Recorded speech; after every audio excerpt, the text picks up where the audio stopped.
Thank you for coming.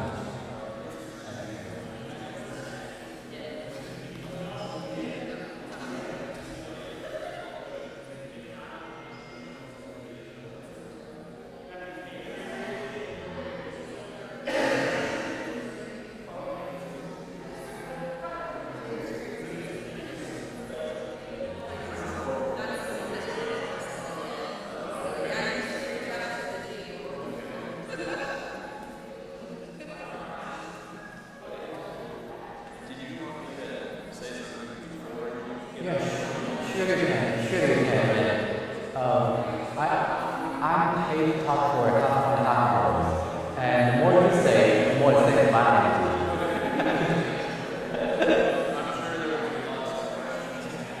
Sure. I probably will finish mine within an hour or maybe less, and that will give you plenty of time. Sure. Well, I don't know if I was working, but I'm talking, can the people hear me? I mean, I turn it on, but maybe I should test. What? Test. So I have to get closer. I was thinking of sticking that to my nose a little closer.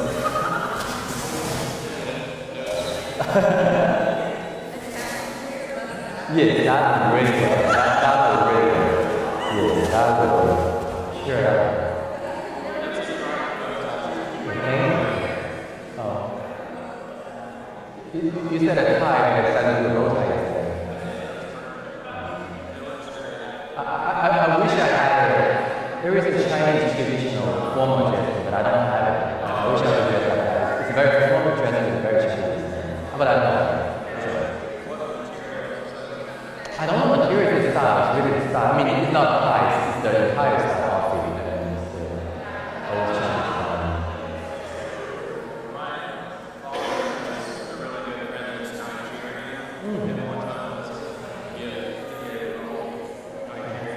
Well, I think the outfit is, have you ever watched news of the North Korea? It's like, you could like helping just there. Let's choose the style. It's up to you whenever you want to start this, and we are.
I'm good. Do you want to say something or do I start? I start. Okay. Well, since most of the audience know me anyway, we don't need another person to introduce myself.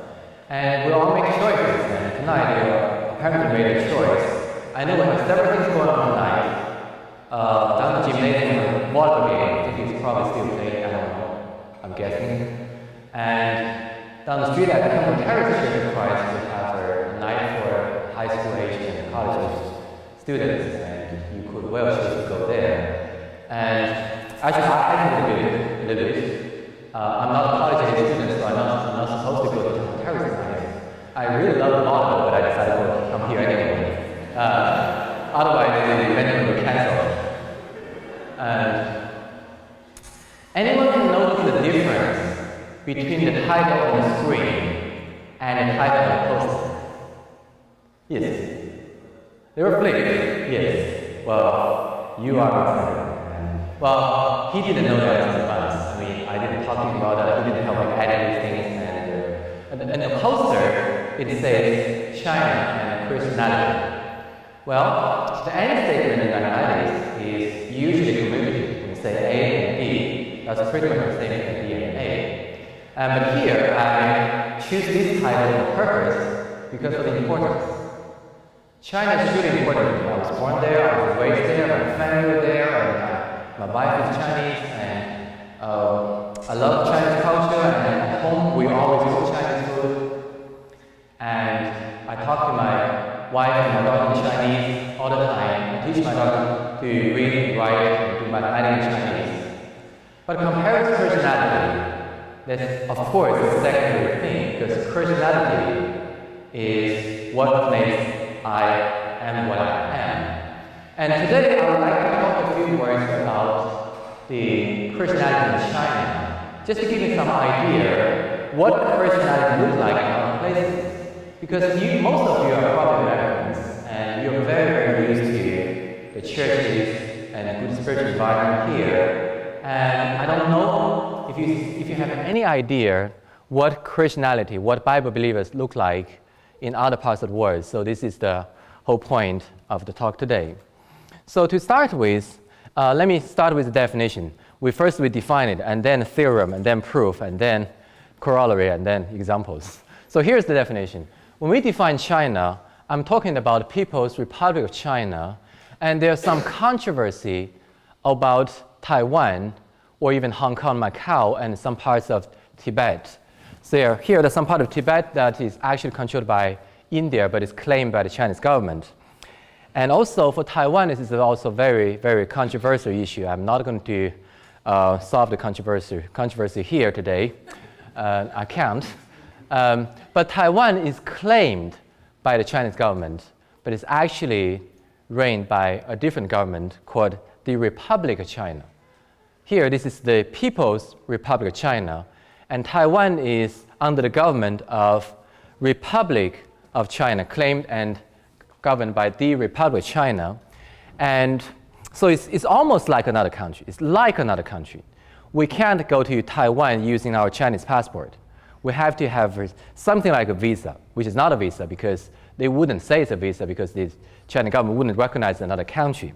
But anyway, I don't want to go too off topic. Here, by China, I'm talking about these parts, the majority of China, mainland China, that is actually under the government of Chinese, the Communist Party. Okay, so this is how it's defined. And the spiritual environment in Taiwan will be significantly different. Even in Hong Kong and Macau will be different. So I'm talking about mainland China today. All right, China is basically an irreligious country. And first of all, the government is officially atheist. Officially, it states that we're an atheist government. And the leading party, Communist Party, is an atheist party. If you are a member of the Communist Party, you are not supposed to believe in any religion. You can't be a Buddhist and at the same time be a member of the Communist Party. You can't be a Christian or a Muslim or any religion at the same time being a Communist Party. If you want to be a Communist Party member, you have to claim that I'm an atheist. I don't believe in any God, any deity. Then you can possibly be considered as a possible candidate to be a member of the Communist Party. And secondly, the religions are not banned. They are still practiced in China, but it's highly discouraged. The Chinese government really hope, that's what I guess, but it seems to me that they really hope that if there's no religion at all, then China will be a much better country. That's what they hoped. And they barely tolerated the majority of some major religions, but it's never encouraged. And how about Christianity, which is the key topic today? Well, the Christianity is controlled by the government. By this I mean, only those state-registered religious organizations are allowed to possess property, publish literature, train and approve clergy, and collect donations. So basically, what I'm saying is that unless you are registered with the government, you are extremely limited in what you can do. And how about just register with the government? Well, the government wouldn't allow you to register. That's the thing. The government, if you have to register with the government, you have to do exactly what the government wants you to do. Believe what they believe. do the things in the way that they want you to do, etc. So that's what I mean by controlled by the government. And how about house churches? Well, house churches, or sometimes as we call it, underground churches, is actually illegal technically. And it's barely tolerated, barely.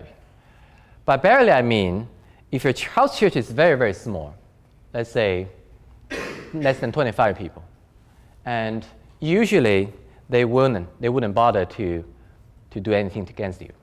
But when you grow, as you grow, if there are more people, and then once they notice it, they can shut it down anytime. They can just do it as they wish because it's technically illegal. And I had an experience with a preacher who goes to China, and he told me that even when he's writing reports, he has to use the language, well, of course he uses English, but he has to use English in such a way that the government wouldn't understand what they are doing. For example, they would write an email saying, hey, tonight we had a feast. And before everyone was dismissed, one of our guests got all wet. So apparently we understand what that means, hopefully. And if you don't, read more of your Bible. But that's the way they communicate. Of course, when the government detects that message, it usually wouldn't understand what it's talking about. It just thought, well, maybe this is just a party or whatever, and it wouldn't notice. But we know what it means. And even in schools, in public schools, we were taught in the textbook as if the truth that there is no God. We're taught that all the religions are false, are created by man, they don't represent the truth, there is no God at all. And we come here human beings because of revolution and etc. And well, how about those religious people? Usually, those are considered as unlearned people or ignorant. You believe in God because you're ignorant. You don't understand science. You don't understand that we can actually explain rainbows, earthquakes, or all those kind of natural phenomena using science. You still believe in God because God created us. Well, you must not be very smart people because you believe in those superstitious things, and that's what most people think. So even after my conversion, my mother wouldn't have the courage. Well, she's not a Christian, by the way. She wouldn't have the courage to tell her friends that I'm a Christian. She wouldn't say it because that would create an image that, hey, this man is believing some really, really weird things and he's going the wrong way. That's the image that most people have towards the religious people. And, well, I found these statistics online, and by the way, you have to turn it clockwise by half of pi or 90 degrees before you can see it properly. And here is the importance of religion in the Chinese people's lives. In people's life of all the countries. On the top, that's Ethiopia with 98%. And that percentage means 98% of the Ethiopians say religion is important in their life. I'm not talking about the percentage of Christians. I'm not talking about that at all. I'm talking about religions in general. And if you are devout Buddhist, you count, etc. And here, we're right here in the United States, about 53%, which is a little bit more than half, would consider religion to be an important part of our lives. Do you know where China is? Can anyone see it? It's right here. Here. Right here, at the very bottom. At the very bottom. 3%. 3%. So I don't know how many people are here today. Probably 50 or 60. And 3% would just mean maybe there are at most 2 of you are Christian or are religious people, not even Christians, just religious people. You may be a Buddhist, you may be a Muslim, you may be a Christian or Catholic or any other religions. So here, most people in China wouldn't consider religion as a serious thing at all. And some people would perform the worship of their ancestors. They do that, and when they have their father or mother passed away, on certain festivals, they would go to their tomb and they would burn some paper money, or some paper houses, and somehow they either believe or hope that they can use those things in the other world. And most people are just irreligious. And how about the Bible believers? Well, here I'm using the word Christianity in a broader sense for this moment, which I hesitate. Usually, by using the word Christian or Christianity, I want to use it in the sense that the Bible uses it. I want to say a Christian is a person who obeys Christ and does the will of the Father. But here, I'm talking about the Bible believers, anyone who believes in the Bible. And if I use analogy here, that'll be like if we add all the Catholics, all the Baptists, all the Methodists, all the Presbyterian, all the people, all the Seventh-day Adventists, all the people from all of whatever denominations. And here is the statistics of different provinces in China. In the central part of China, there is a province called Henan, where people are more religious or towards Bible belief.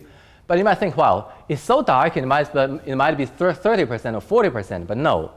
Even for the darkest color, that's between 6 and 7%. That's the top province. And most part, you see, of all those provinces, including this one, Hunan, which I was born, was less than 1%, 0 to 1, of Christianity using in the broader sense. All the Bible believers added together will be less than 1% of the total population in some provinces. In some better provinces, it's maybe 6%, maybe 5%. And in Beijing, I think it looks like pretty much the same, less than 1%. In Shanghai, maybe a little bit more, etc. So this is the reality. And there is actually one denomination in China. Of course, it wouldn't call itself a denomination because that's the only one. But that's not the only church we're talking about. That's the only denomination which is called Three Self-Patriotic Movement, or is commonly referred as the State Church. And what the State Church, or the Three Self, is proclaiming is that the church, firstly, must be self-governant and self-support, and then thirdly is self-propagation. So basically, what it's trying to say is that the Chinese government-controlled churches want to cut all the ties from all the foreigners. We are Chinese. We want to obey the government. We believe in the Bible, but at the same time, we obey the government. We don't want any foreigner to come to us and tell us what to do or what to believe. So they have strong opinions about that. So it's difficult, if not impossible, for one of our preachers to preach in the state church. It's almost impossible. It's almost impossible. And they can still go there and talk to the individuals from the state church, and actually do. But to speak publicly is not a chance, at least for now. And also here is a quote from their statement of faith, just at the very beginning of their statement of faith. The Chinese church takes contents of the entire Bible, the Apostles' Creed, and Nicene Creed as the foundation of our faith.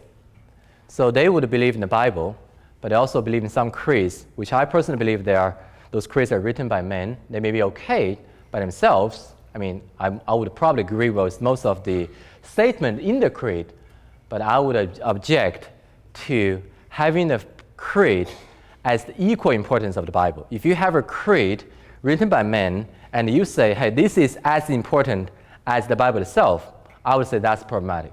But somehow this is what the Chinese church statement of faith. And also there is a Chinese Christian manifesto which makes 3 essential claims. And the first one is the Chinese church should obey the new communist government and partake in the building of New China. By New China, they mean the communist China, which were officially established in 1949. And the second statement is that the church should cut its ties with Western imperialism. So what it's saying is that you'd better have nothing to do with the foreigners. Nothing to do. You shouldn't have any connection with the foreigners. You shouldn't have them teaching you, and you shouldn't buy books from them. You shouldn't have materials from them. etc. And the third one is saying that the church should strive to construct a Christianity indigenous to China, embodying the so-called three self principles which we talked before. So you see here, the government is really trying to control the church, trying to teach the church what to teach. And you'd better obey, otherwise something else would happen. So I'm going to show you, well here, before I move to the next slide, many of the members have sincere faith. I never doubt about that. They're sincere Bible believers. They're so sincere, and my wife can tell you more about this. We know there are some very old people, and by the way, the old standard in China is different from here. And usually in China, anyone above the age of 70 is considered very old because people don't live as long as they do here. And there are some old people who would ride their bicycle or even tricycle for an hour, just to go to the church service in the state church. There's some people who take their buses. They may take different buses for 2 hours to go to the state church Bible study. They're very sincere people. I don't doubt about that at all. They believe in Christ. They believe in the Bible. But somehow, I feel so sorry for them because they are misled by the state church or the government-controlled church. So, and here, I want to show you a picture I found online. This is a picture somebody took, not me, not someone I personally know, but somebody took from a state church building. And see, I'm going to translate, actually already translated. So this is one of the as they claim, Christian church and how they would worship. And you know what's the first thing to do? All rise, sing the national anthem. That's the number one priority. That's the most important thing while you're here. When you're here, worshiping God, of course, that's their purpose, but number one priority is still worshiping your government. That's the number one thing. You do this before you do anything else. And number two, they had a prayer. Of course, I would agree with that.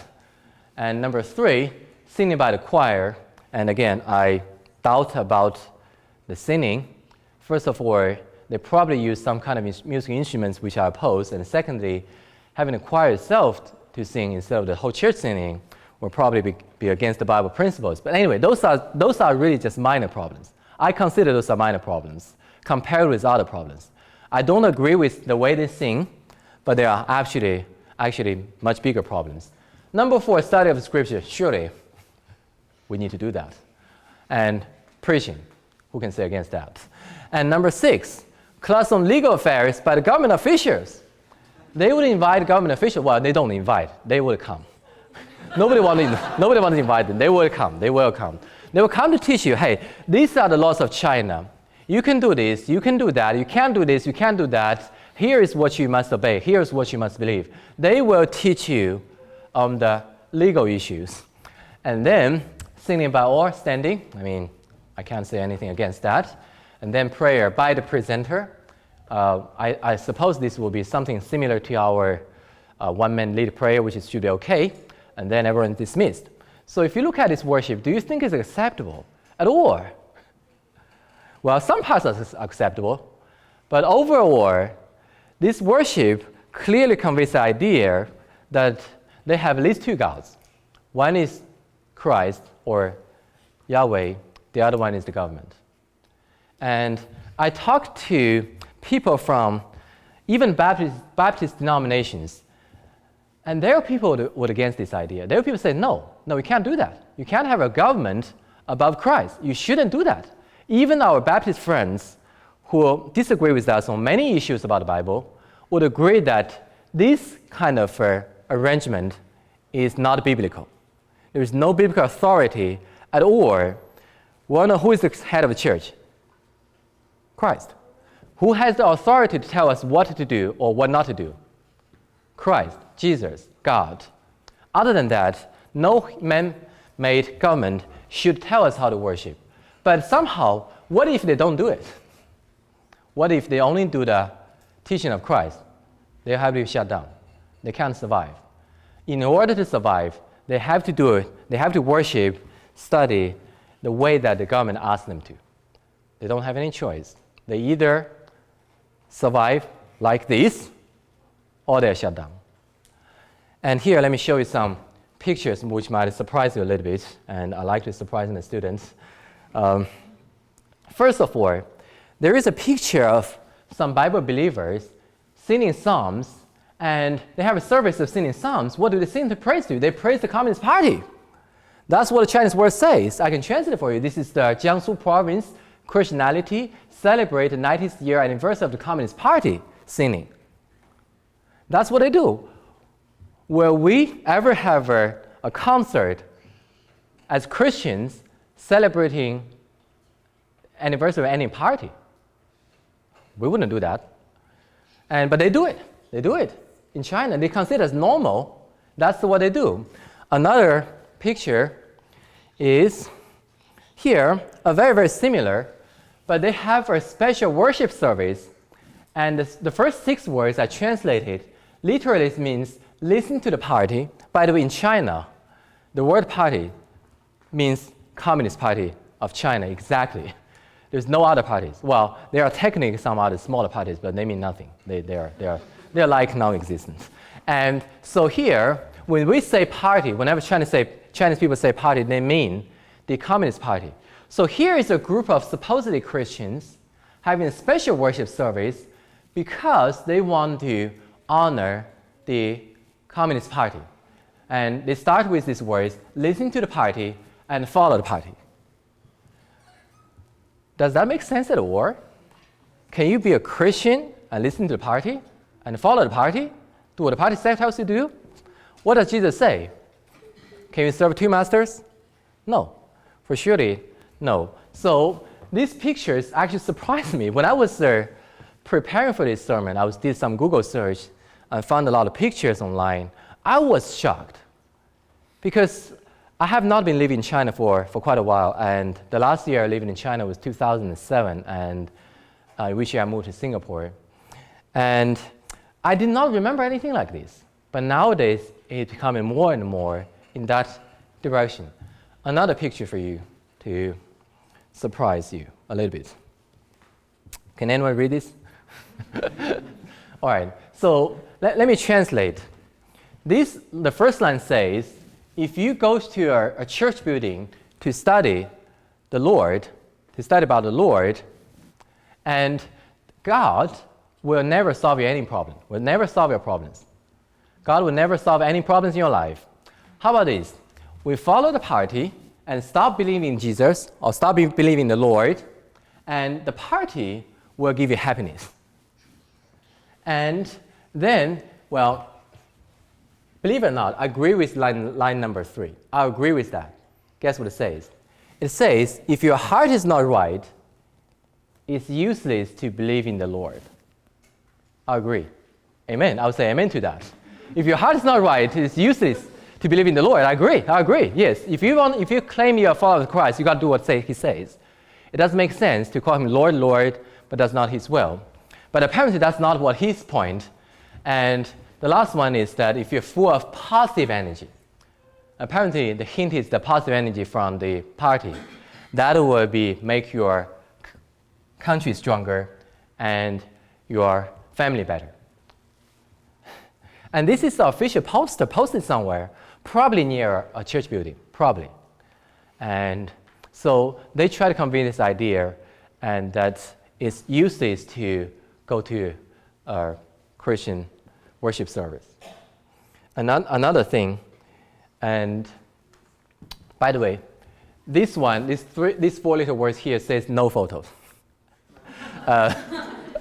I didn't take the photo, so I was beaten to the government. I didn't violate the rule, no. Well, I found this on Google, and it says no photo, but somebody took the photo anyway.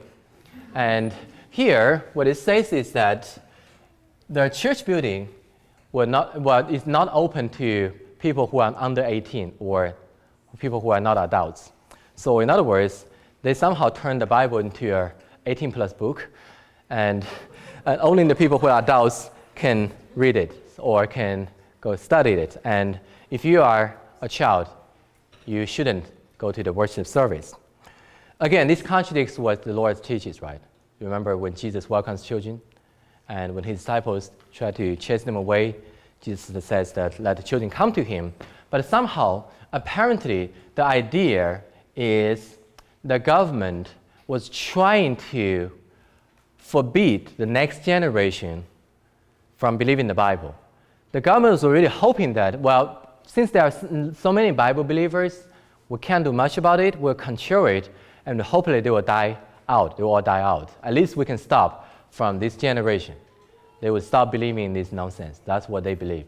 So they had this rule. By the way, this rule is quite a recent one, and I was unaware of that when I was living in China over 10 years ago. I was now unaware of such rules, but now this must be something quite recent. Another picture is, and there are some posters on the Ten Commandments in some church buildings, and as Christians we will understand the Ten Commandments is the centerpiece of the Old Testament of the law of Moses, but we're no longer under that law, so we're not under the Ten Commandments. But somehow those believers still believe in the importance of Ten Commandments in their lives, which I respect. I respect their belief. And they had their Ten Commandments posters, but those posters were removed from the church buildings because the government doesn't like it. And guess what is replaced by? It's replaced by the quotations of the president of China. Here, the Chinese president says this, we must do this and we must do that. And they post those on the church building. In the church building, and here, even if you go to church building, those posters will remind you what the government wants you to do. Does that make any sense to you? But that's reality. What can you do about it? And how about the house church? Well, they can be demolished. And this is again a picture of a house church, probably a denominational one, probably. And I don't know any detail about this church, about this group, but I know that they are demolished. You can see old cross and everything. It's a mess. And they don't want the house church to exist at all. They just don't like it.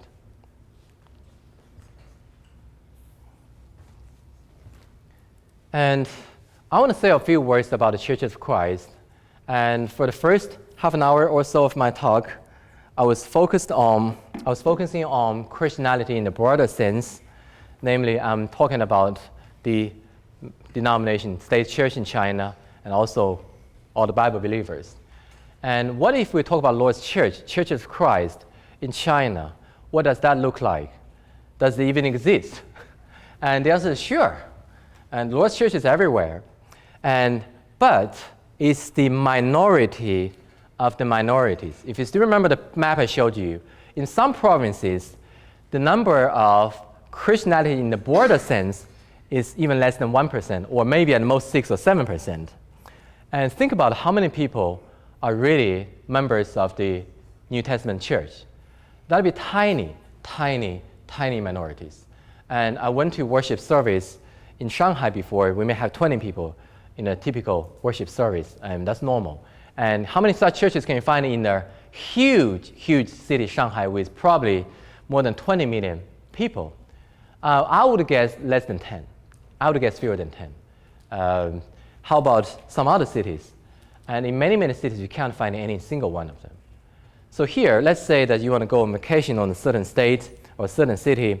You can go to some website to find the church directories. You can find, hey, there is a sound church here and I can worship with. But in China, there's no way. There's no way because there's such a minority. There's no way that you can Google search Church of Christ in China or in Beijing or in Shanghai or whatever city and find their contact information. Because first of all, they may not exist at all. And secondly, even if they exist, who would put their information online so the government can find them? And if you can find them, the government can find them. So if you do go to China, if you want to worship with the brethren there, I would suggest you contact some of the preachers who goes to China. They may have some connections. I had some connections, but not a whole lot. I may know some people from some cities. I may know someone who knows someone who knows someone who knows someone who are Christians in a certain city. So we may find a connection there, and that's the best we can do. And secondly, usually they meet in some member's house. There's no way they can have a church building. No way. And how would the government allow them to have a church building in the first place? And how can they even afford a church building? So they would usually meet in some member's house. I remember when I was a Christian back in China over 10 years ago, we don't have a fixed place to worship. Sometimes we go to member's house, and sometimes in order to not to attract much attention, we can even go to a restaurant. We order a private room, and we just stay there, and we order some meal, some dishes, and we eat the meal, and then we start worship quietly, and hopefully it will not attract any attention from anyone. And so that's what we do. And thirdly, and the members are highly, highly influenced by the state church, even for the members of the Lord's church, because the state church is almost the only denomination there. How can they not be influenced? Some people have the concept that because the state church is bigger, it's approved by the government, they must know better, they must have higher authority. Think about that. If you stand in their shoes, it's probably normal for you to believe that. It's probably normal. And I used to believe when I wanted to be baptized, before I was converted and to a New Testament Christian, I want to be baptized. I used to believe I want to be baptized in the state church because that's big. They must have the authority. They must know the Bible better. And I had a discussion with a Bible believer in China online a few months ago, and she said, "Well, those are people graduated from the Bible schools or Bible colleges. They must know better." And I didn't tell them that I also teach in a Bible school. No, I don't. Well, this is not a Bible school. This is a private college. We study the Bible. But here's the thing. You shouldn't believe that any institution has higher authority just because it's approved by the government. You shouldn't believe any man-made institution has higher authority just because they have more people. But that's what they do. And they have a lot of connections with the state church. They have a lot of ideas with the state church. And I think the last time I saw a post from a church member there, and he was posting a picture of a beautiful, beautiful picture of handwritten Apostles' Creed. Well, what can I say about that? And the Apostles' Creed is, first of all, not necessarily written by the apostles, and secondly, it's not in the Bible in the first place. And the statements are maybe okay, but I don't believe any Christian should hold that higher than the authoritative Bible. But that's how much they are influenced. They believe, as a Christian, you got to know the Apostles' Creed. You must know that. So that's what they believe. And also, most members are very, very ignorant on the teaching of the Bible. That's normal, right? When they don't have a good studying, learning environment. And surely they can read their own Bible. And the Bibles are still available in China, and you can still purchase Bibles. But purchasing a Bible online is actually forbidden. It's forbidden. You can't buy Bible by going to Amazon or some other websites. You can't order Bible online. You can still buy Bible in one of the very, very few places in the big cities. You can still find Bible now. And again, I can only speak about the situation now. How about 5 years from now, 10 years from now? I don't know. So 10 years later, maybe they will forbid selling the Bible at all. That's possible. I don't know. But because of the lack of teaching, sound teaching, they are very, very, very ignorant on a lot of Bible topics. They don't understand baptism, most of them. They don't understand Lord's Supper. They think the music instruments are okay. And there are many other topics they don't understand. They just don't understand. And also, they lack studying materials. Don't get me wrong. I'm not saying that we must need some man-made materials to understand the Bible. That's not my point at all. I absolutely believe that any sincere truth seeker can just read his or her Bible and come to the knowledge of truth and understand how to become a Christian and understand how to do God's will and how to understand the structure of church, understand the work of church, and understand every topic which is covered in the Bible just by reading the Bible alone. I completely agree with that. I don't believe you must need some human beings writing in order to understand the Bible. But sometimes those materials can be helpful if they are written carefully and if they're written in such a way to guide new believers. I certainly see values of those materials, but they don't have access to those materials. We can just walk down over there, and it's probably less than 1 minute walk from here to the bookstore.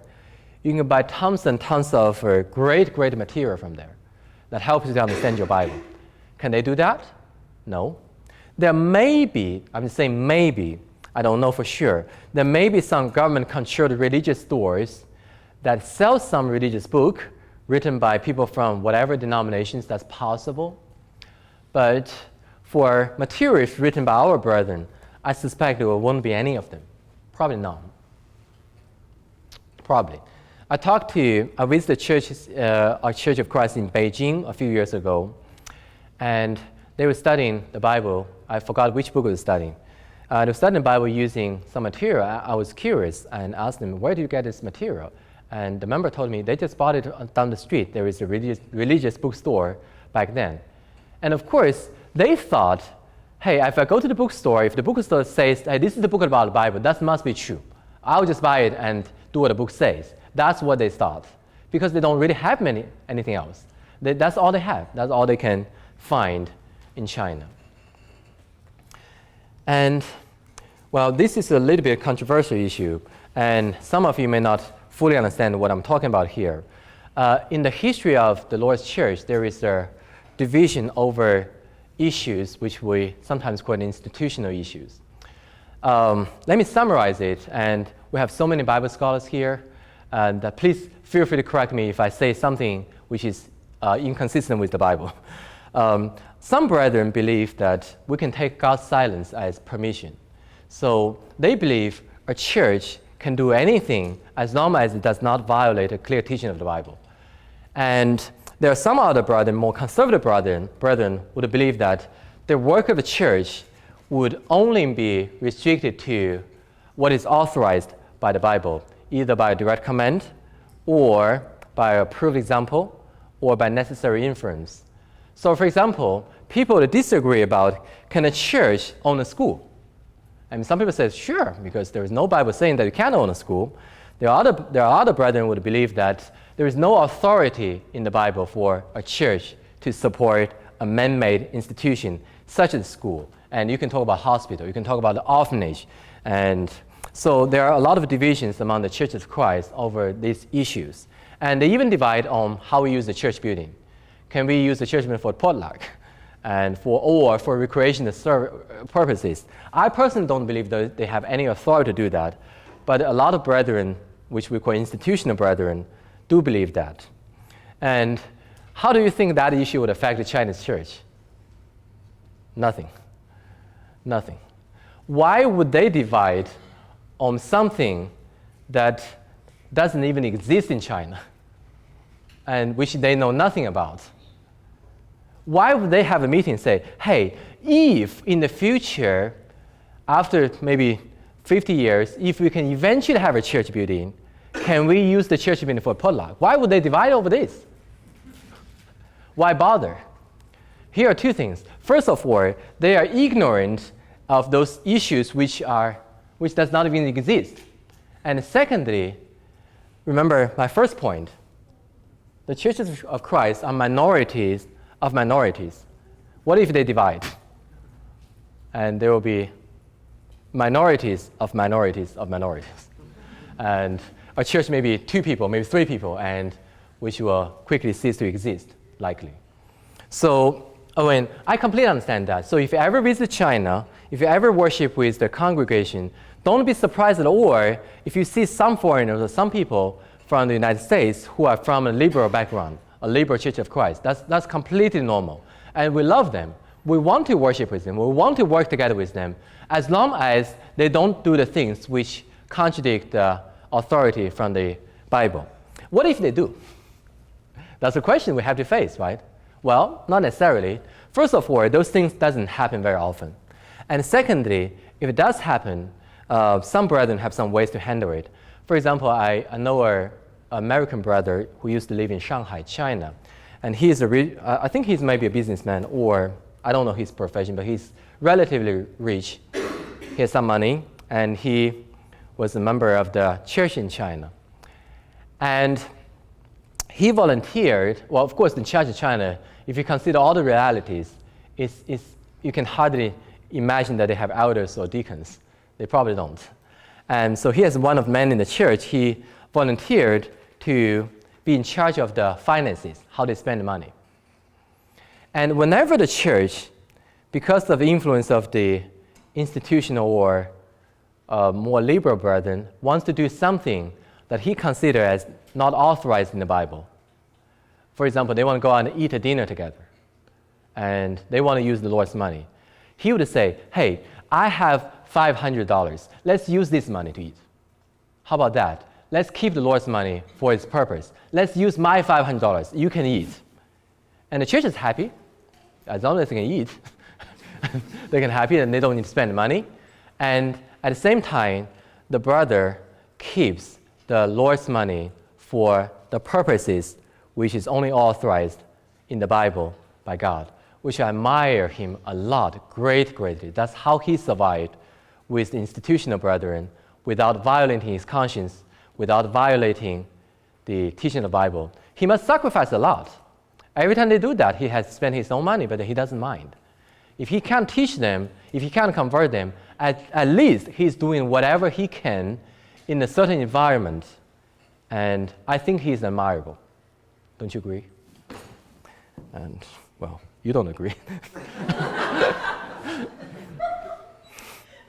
Well, surely there will be some stumbling blocks as we walk. We don't want to be one of them. And how about our preachers? Again, I use the inverted comma for our preachers. And the word our can be used in many different senses. Informally, by our preachers, I mean preachers from conservative churches of Christ. Do they still preach in China? Yes, they do. They go to China. I personally know several of them that make trips to China on a regular basis. And also they have studies via the internet. You know, in China, we're not allowed to use Facebook or YouTube or Google. Everything that you consider completely normal here is forbidden in China. Why? Because they have everything. In Google, you can search anything. If you can search everything, there should be something against the government, Chinese government. They wouldn't like it. So they blocked Facebook, blocked YouTube, they probably blocked Instagram and Twitter and everything you can imagine.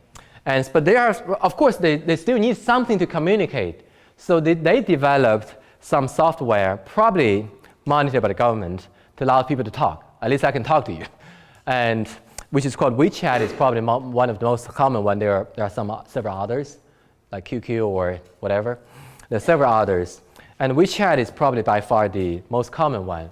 And somehow, at this moment, by the time I'm still talking, WeChat, studying of the Bible on WeChat is tolerated. I'm not saying it's allowed. I'm saying it's tolerated. Either they haven't noticed it, or when they notice it, they think it wouldn't do people much harm, so they are tolerating it. I'm saying this because my wife had a study just this morning. So at least up to this morning, it's okay. So they have the WeChat group, they set up, and they have study with the Chinese people. They read through the Bible, they study all the topics, and the Chinese people are actually very, very, very interested. They're very interested, and they're very, very interested in learning and all these things. All right, well, let me give you something you can take home. What can I do? If you are sitting here as a Christian living in the United States, maybe most of you never been to China, and maybe many of you don't know any Chinese except for my family. And what can you do about this? And the first thing is I want to encourage you to be content with what you have. You have a lot. Do you know how much you have? Do you know how many Bible studies you can go to every week? Do you know how many good churches you can go to? If you are willing to drive for half an hour, how many good churches you can go to? Do you know? Do you know how many good books you have access to? We have our library. We have a bookstore just down the corner. And you can also buy a lot of many good books just online. Do you know how many preachers are there? Do you know how many elders, how many faithful Christians around you? And do you know our faculty, our administrators, our staff? everyone here trying to serve you using the principle of the Bible. Don't take this for granted. If you go to China, you don't have any of those. You can't find a bookstore that sells Bible-based books, or at least correct Bible-based books. Can you find a preacher there? Extremely difficult. Can you find one faithful Christian there? Well, you got to look for it. That's very difficult. Can you find a sound church that has 50 members? Impossible. Maybe 20 at the most. Maybe. I'm just saying maybe. But that church is not, even for that kind of church, is not nearly as mature as a typical small church here. Appreciate what you have. Appreciate. And I really appreciate every one of you here, because tonight is a Friday night. You could well choose your Friday night to do something else. There's nothing wrong to go out and eat something you enjoy. There's nothing wrong to go shopping. If you want to go shopping, fine. If you want to watch TV, fine. If you want to do something else, as long as it's not sinful, you can do it. But you choose to come here to listen to me sharing about some message about Christianity. I admire that. And I wish you could, in the future, keep making wise choices, because many of the brethren would love to have what you have. I'm not even talking about material things. I'm not talking about the money you have, the car you have, all the material advantages you have. I'm just talking about spiritual environment. Many of the Chinese brethren would love to have that, but they can't. They just can't do it. They don't. And I personally know a Chinese brother who really loved just to visit the United States.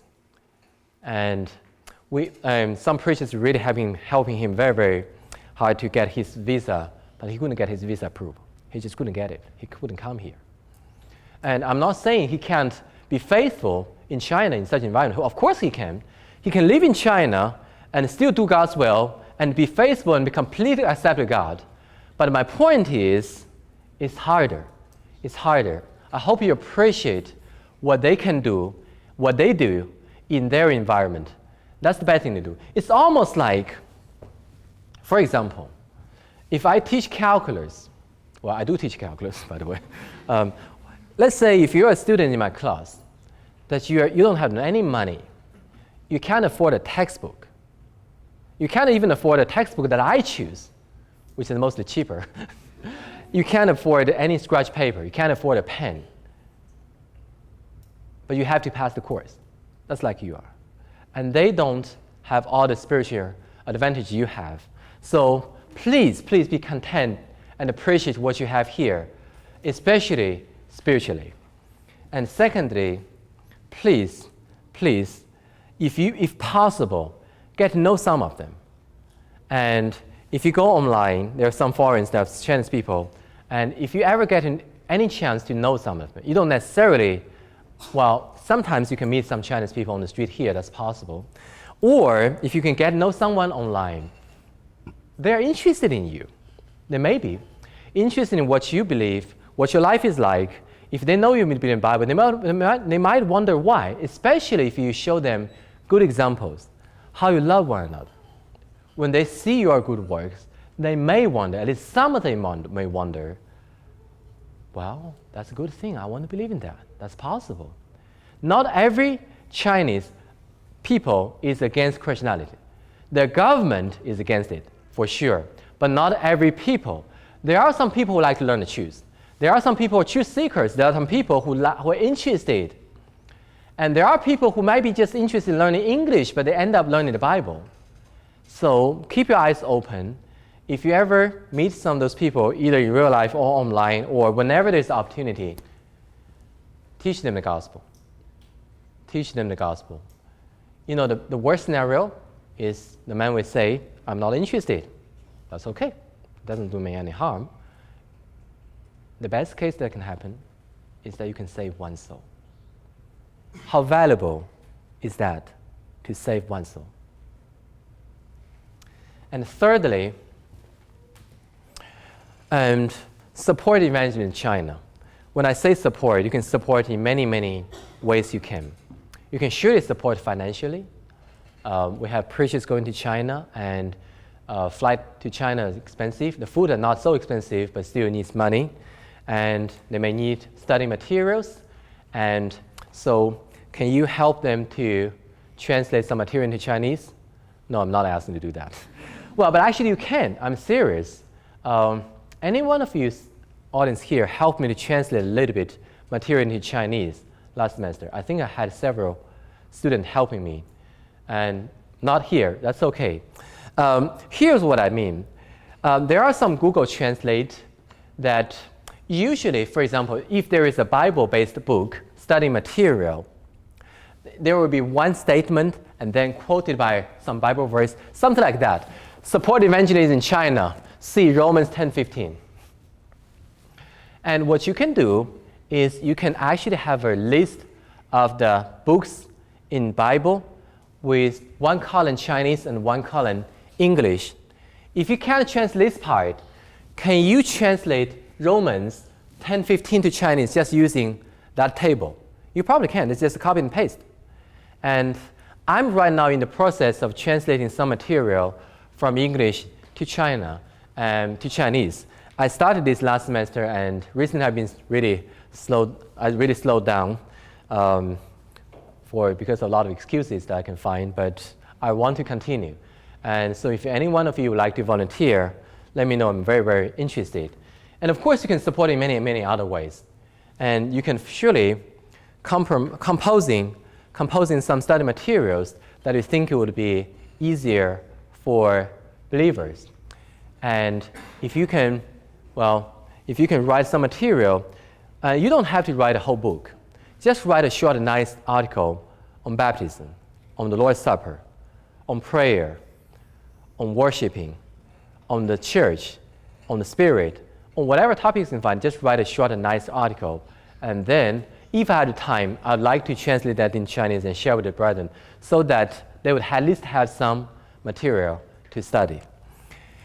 And fourthly, I want you to keep them in prayers. They are surely less fortunate. Again, I don't mean they have less money than you do. Many of them live in poverty for sure, at least poverty according to the standard here. But I'm more concerned about their soul.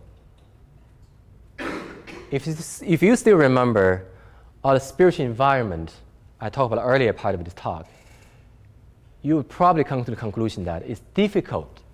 It's difficult to be a Christian in China. It's difficult. You don't have any of the problem here. When we are here, we are talking about the Bible. There's no possibility that some policeman would come, hey, you must stop talking what it's talking, you must obey the government, you can't teach it anymore. It's not happening here. It's not happening. It's not possible. And I want to share with you a reality. You know what? Just by giving this talk, they can possibly do some harm to me when I go back. Possibly. I don't know if they will do it. But they have the evidence.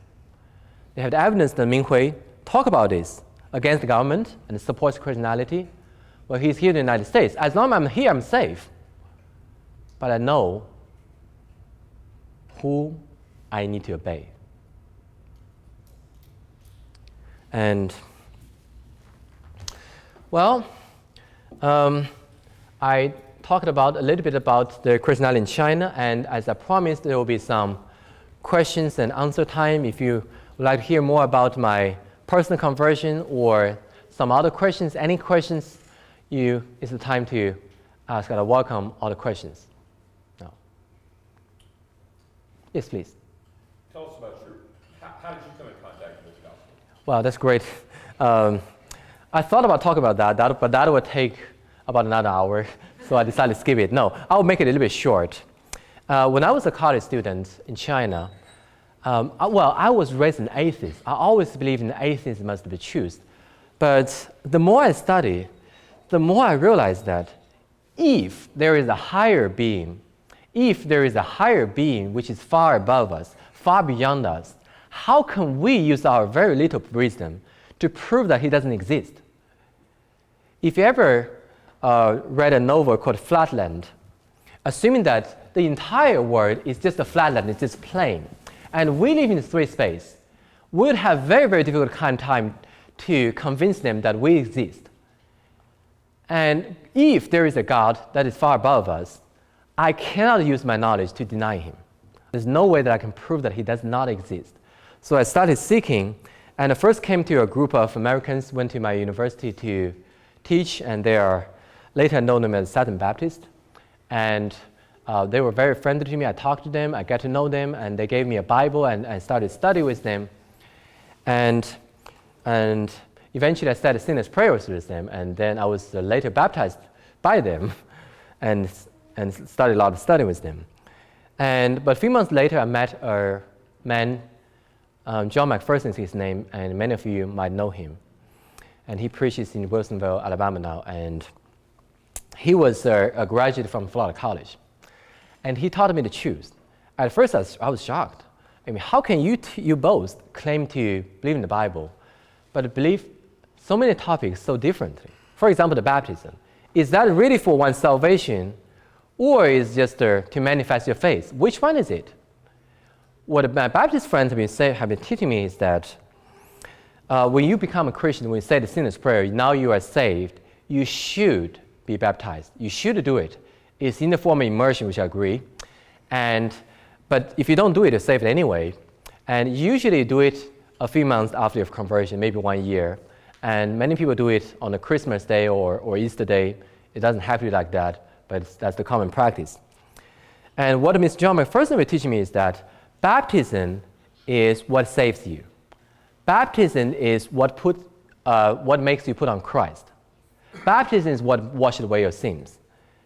And the Baptist friend has been teaching me that baptism has nothing to do with my salvation. What do you think I should do when there are 2 schools of thought contradicting each other? Well, mathematically speaking, I know they cannot both be right. I know they can be both wrong, but they cannot be both right. So what I decided to do is to go back to the scripture. I didn't have an electronic Bible. I just used a traditional paper concordance. I was searching the word baptism and baptize, baptizes, baptized, all the related words. I found all the verses, there may be dozens of verses in the New Testament talking about baptism. I was doing my own research, trying to answer one question. Is baptism related to one's salvation, yes or no? Here's your homework for today. Go back to search for your Bible. Now you have the electronic Bibles, and you can easily do that. Search the keyword baptism or all the related words. Read all the verses in the context, and then honestly answer the question. Honestly answer this question to yourself. Does the Bible teach the baptism has nothing to do with salvation, or does the Bible teach baptism saves you? And my conclusion back then was clear, and it's still clear today. I believe the Bible teaches the baptism saves me. I believe the Bible teaches that if I believe and I'm baptized, I'm saved. I believe the Bible teaches that baptism is what makes me put on Christ. I believe the Bible teaches that the baptism washes away my sins. So when I come to the conclusion, I talked to the preacher, John McPherson, about it. I still remember the date. It was the 2nd of May of 2006. And we were studying his hotel room, and we had some discussions about baptism. It was about lunchtime.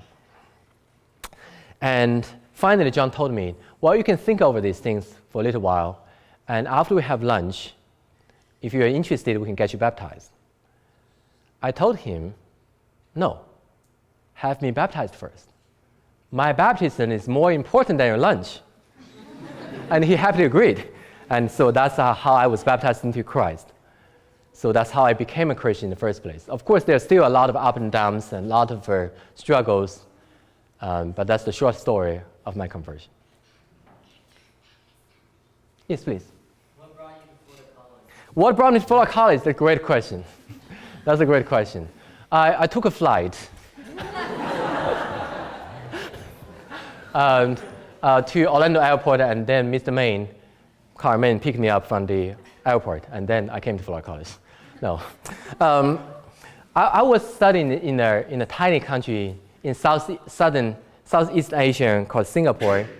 I was about to finish my degree and my terminal degree, and it took me honestly, it took me a little bit longer than normal. And this is the kind of a little bit embarrassing because that kind of tells you that I'm either very lazy or not very smart, but I don't mind admitting that. But anyway, I was about to finish it. I know I need a job. I like to think out of the box. Normally, for a student of similar background as me, would either go back to China, his own country, to work, find a good university, or try to stay in Singapore, find a teaching position in Singapore and work. And by the way, because of my major, I major in pure mathematics, it's difficult for me to find a job in the real world. I can only teach. That's all I can do. And so but even back then, I heard a lot of good things about Florida College through the preachers that came to China and Singapore to preach. Some of them are Florida College graduates, and some of them have some connections to Florida College, at least, such as John McPherson and Wilson Copeland and Bob Buchanan and many others. And one preacher, I think his name was Edward Brandt, told me that Florida College is looking for a new math teacher. Are you interested? Well, I know a lot about Florida College, don't you? Do you believe? Well, you don't believe Florida College is that famous back in Asia, do you? But I do know something about Florida College. I read the Florida College student rules. I read a lot of rules. I said, I love those rules. They are according to the Bible. They're based on Bible principles. I love them. I love them. I want to work at Florida College. And so I started by sending them a letter of interest. I think I sent a letter to President Payne. I don't know if you still remember it back 5 years ago or 4 years ago. And I said, President Payne, I'm a Christian. I'm about to finish my PhD, major in mathematics, and I heard that Florida College is looking for a teacher of mathematics. I'm very interested. Will you even consider me? It's actually a kind of risky decision for Florida College to even consider me. They don't know me. They don't know if I'm faithful. They don't know if I have a good understanding of the Bible. It could be that I'm just as one of the denomination believers. I may support instrumental music, or I may support those things. They don't know. But at least they gave me a chance. They talked with me. They gave me an interview on the phone and later via the Skype, because I assume that they don't want to spend the money to get me here for our face-to-face interview. So they did the interview over the Skype. And eventually, praise the Lord, that everything worked out exactly as it should. And I'm here. I'm so thankful. I'm so thankful. Firstly and foremost to God and Jesus Christ. And secondly, to all the friends of Florida College, to everyone who works here, to every student here, to make this possible. To make this possible. I'm very, very thankful. So I try to teach about the Bible, or at least some biblical principles in my classes, if possible. And Abby can probably tell you something I taught recently in my differential equation class. And thank you. Thank you for your question.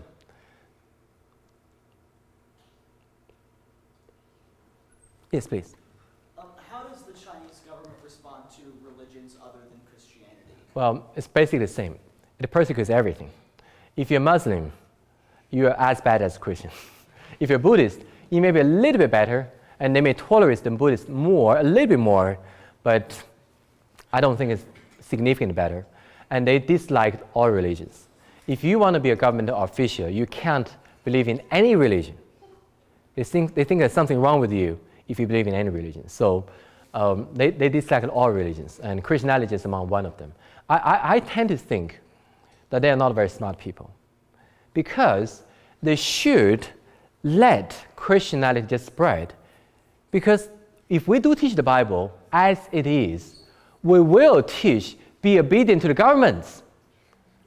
And it's easier to rule those people who believe that their scripture teaches to be obedient to governments than those who don't. So I believe they should allow Christianity to spread, but somehow they can't see it. So, short answer to your question, they don't like any religion. Does that answer the question? Yeah. Great. Thank you. Yes, please. So if an American, like a U.S. citizen, were to go to China and Mhm. preach the gospel there, if the government caught them, what would happen to them? Would they Well, that's a great question. What if a U.S. citizen preaches the gospel, go to China and preach the gospel? What if they get caught? And first of all, you don't want to get caught. Well, I know preachers who've been to China 20 plus times or 30 times without getting caught. You got to be careful. But if you do get caught, I think, well, again, if something does happen to you, you can't use my words as their authority. But I think the best they can do is to send you back immediately. It happens to some preachers, as I heard. There are some preachers went to a city in China to preach, but somehow, for whatever reason, the government found their purpose when they were at the airport.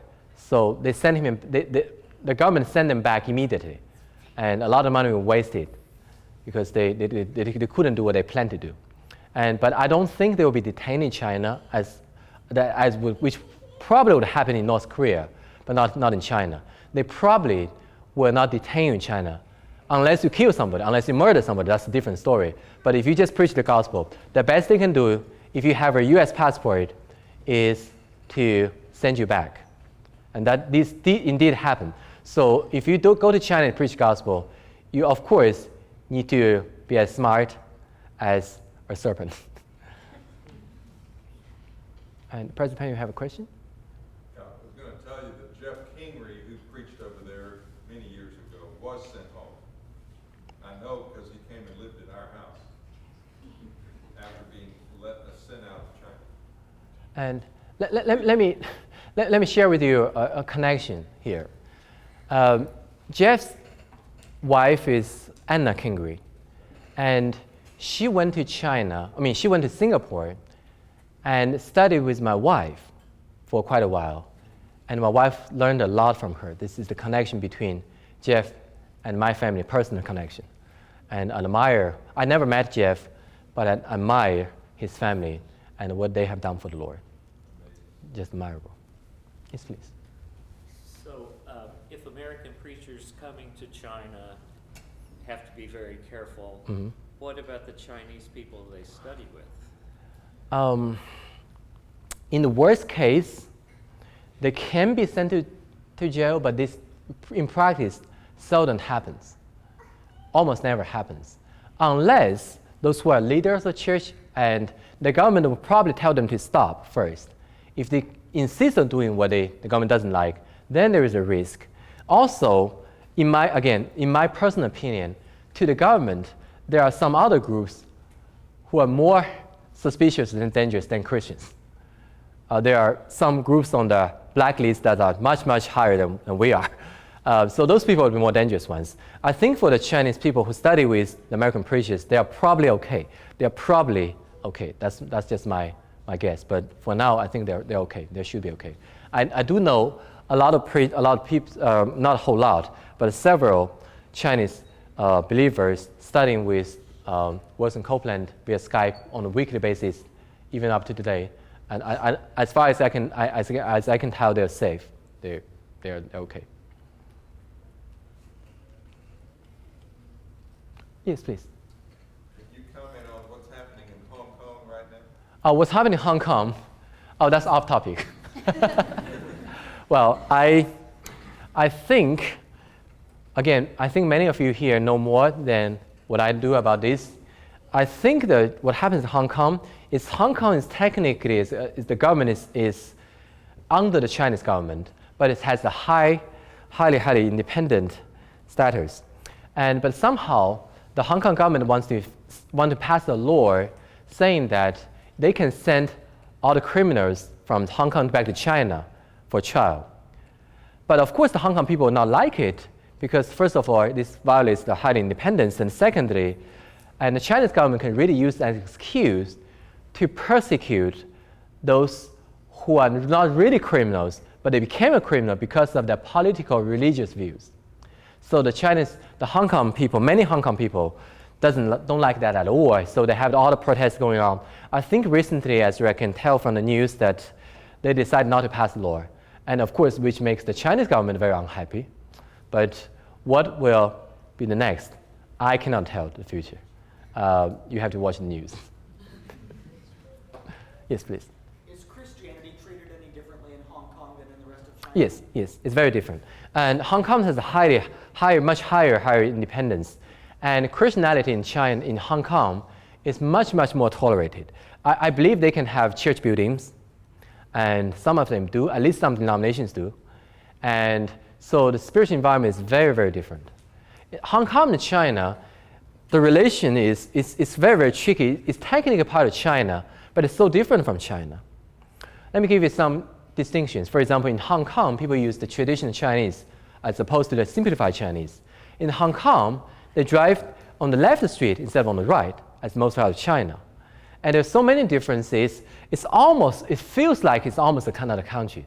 And for Christianity, and I think it can be almost freely practiced, almost. I wouldn't say there is no restrictions at all, but restrictions will be far less than China.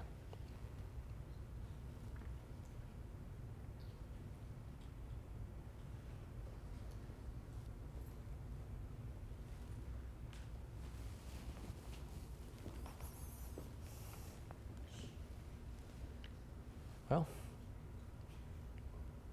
I have another few minutes. Yes, please. Do you see any evidences for the existence of God in mathematics, and did that play any role in your conversion? Well, yes. I wouldn't say I'm able to prove the existence of God mathematically. I'm not trying to give you a mathematical proof, starting from some axioms and using just pure logic. What I'm saying is that at least the existence of God is possible. Or in other words, you can at most say, I don't know if there's a God. You cannot ascertain that there is no God. I recently have been reading a book called Flatland. I want you to stretch your mind using your imagination a little bit. Let's say that if your world is just this plane, that's all you are, you may be of the shape of a circle or a square or whatever. You never gone out of the plane. So what if suddenly I, as a three-dimensional feature, as a three-dimensional creature, enters the plane? Well, for simplicity, let's assume that I'm of the shape of a sphere. I'm not, but let's assume I'm the shape of a sphere. When I enter a plane, I would firstly appear as a dot, and then as a smaller circle, and then as a bigger circle, and then eventually the biggest circle, and then the smaller circles, and then I will vanish. So to the two-dimensional human beings or creatures, that would be just like, hey, I saw a dot, suddenly appears out of nowhere, and then suddenly getting bigger, a bigger sphere, and then a bigger sphere, and then smaller, and then it's gone. And to them, that's impossible. They can't see it. But to us, we know that's possible because we live in the three-dimensional world. My point is, if there is a spiritual being far more above us, which does the things that we cannot comprehend, we shouldn't just ignorantly say that it can't exist. We can't deny it. We cannot deny its existence. If there is a being that is far above us, we cannot deny, we cannot just using our simple logic saying that we don't exist. I mean, they don't, the simple being, the supreme being, God does not exist. But that's what many atheists say. They say that God does not exist because of their reasoning.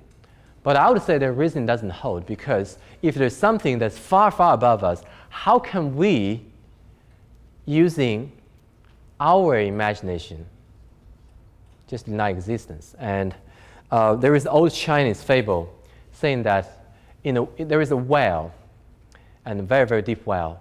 There is a frog living just on the bottom of the well. And all the frog can see is the sky, which looks like that big, like a circle. And the frogs would think, oh, that's all the sky, because that's all he can see. Here's the thing, if we only believe in what we can see and never believe in anything we don't see, we'll be just like that frog. We miss a lot of possibilities. So here, I'm not trying to give you a proof of God's existence, but at least I'm trying to say we should never ignorantly deny God's existence based on what we can observe. I'm not sure if I give you a satisfactory answer, but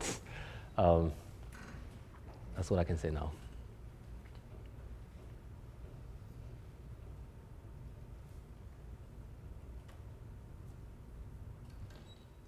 Yes, please. Has your exposure to the gospel, I have two questions. Mm-hmm. Has your exposure to the gospel, how has that affected your family in terms of your interrelationship and in terms of how they're viewed by the other citizens? Is the communication monitored? Is Skyping and telephone, is that monitored by the government? Well, I would say that the Chinese government probably monitor everything, probably, but they may have a higher tolerance of the Christianity. As I said earlier, Christianity is tolerated, is allowed, but it's barely allowed or tolerated. It's never forbidden. So my mom was not a Christian, and my wife's mom believes in the Bible.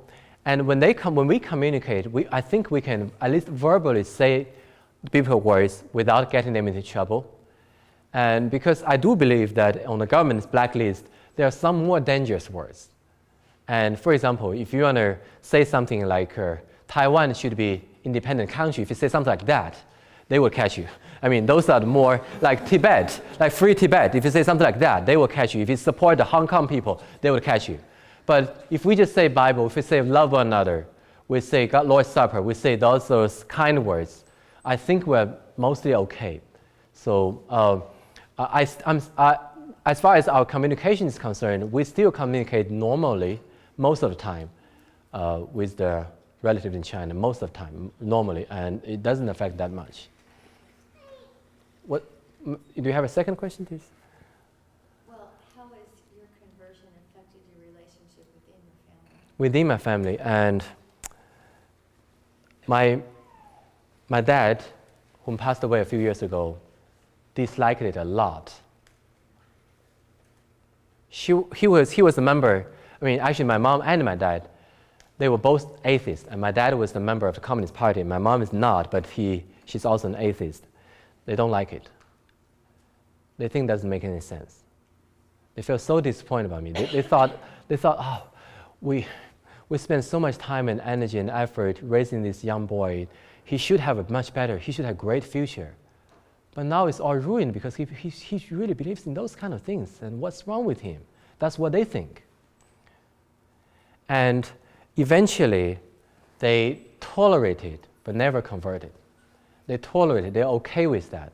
Eventually, after a long time, they said, okay, you practice what you believe, as long as you don't do it at home. They are okay with that. They even tolerated me bringing Bible to their house, as long as don't force any things upon them, but they tolerate it. But unfortunately, my dad passed away without being converted, and my mom is still alive, but she's not a Christian. She's not a believer in any sense. So this is a bit unfortunate, but that's how does it affect my family? The answer is they don't like it, but they also see my good deeds as a Christian, and they kind of like that part, but they wouldn't believe in the Bible.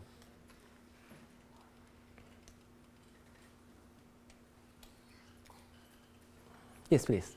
Do you see any encouraging signs in China that conditions could get better, worse? I know you can't predict the future, but do you see any? In the sense that any encouraging signs can get better, well, for all the signs that I can see, it's maybe, I have to say, unfortunately, it's going to the worst direction. That's what I can see. I mean, I could be completely wrong about this. But those restrictions, such as people under 18 are not allowed to in a church service, was a recent thing. And like studying the Bible is forbidden online, that's forbidden, that's the recent thing. So I have to say, it may be going the wrong direction. But I have all the confidence, first of all, in the power of God. I know ultimately God will be able to do anything to save his people. And I don't think anyone can act against God. If God is with us, who can be against us? Secondly, I have belief, I have confidence in the power of the gospel. I believe the gospel still had the power to save all the people there, even under such a government. Is that government worse or better than the Roman government back then? I don't know. I can't tell. But I can tell that even under Roman government, there were so many Christians, faithful Christians. I believe there can be more faithful Christians in China as long as we put in effort, teaching them, preaching to them, and encouraging them. I believe that's absolutely possible. Yes, please.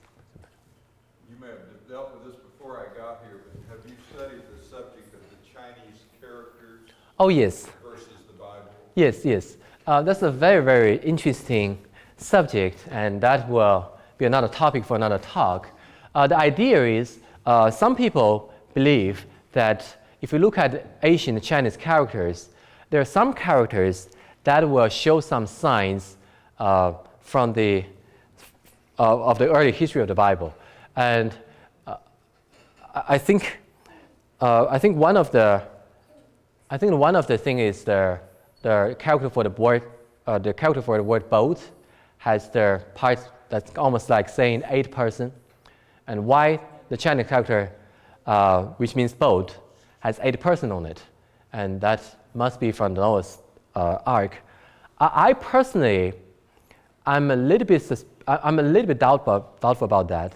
I think, well, of course, I'm by no means an authority of that. I didn't study this in detail at all.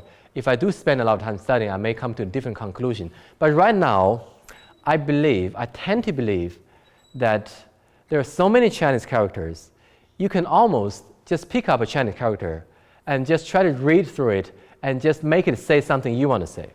You can almost always do that. So I don't tend to use that, even when I'm teaching Chinese people, as an evidence supporting the Bible. I would rather use some other evidences. This does not shake my faith in the Bible at all. I'm just saying I'm not the biggest fan of that argument. As I said, you can probably use some Chinese characters to say what you want to say. So.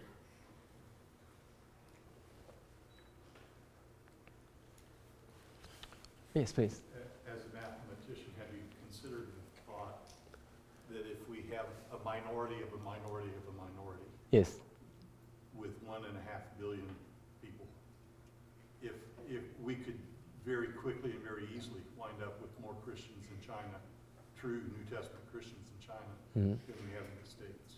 Well, surely possible. And they're much, much more potential than China than the United States. Well, here, I don't know what the percentage of residents in territories are Christians, but I assume that might be a big percentage.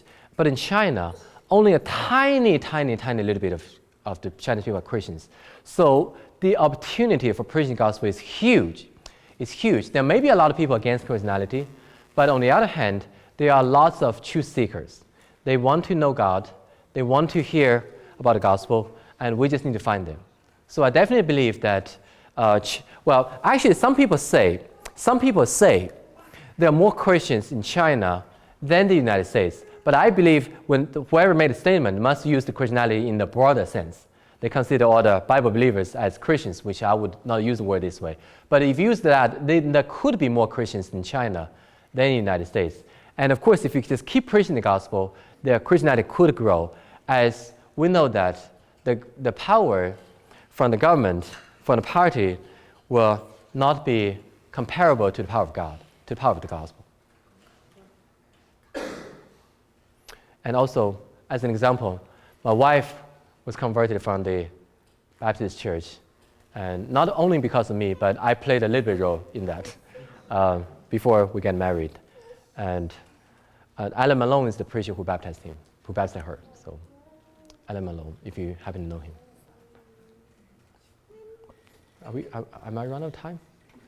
It's a good time to stop. And thank you for everyone for your attention. And thank you for your time very, very much. And I enjoyed this session.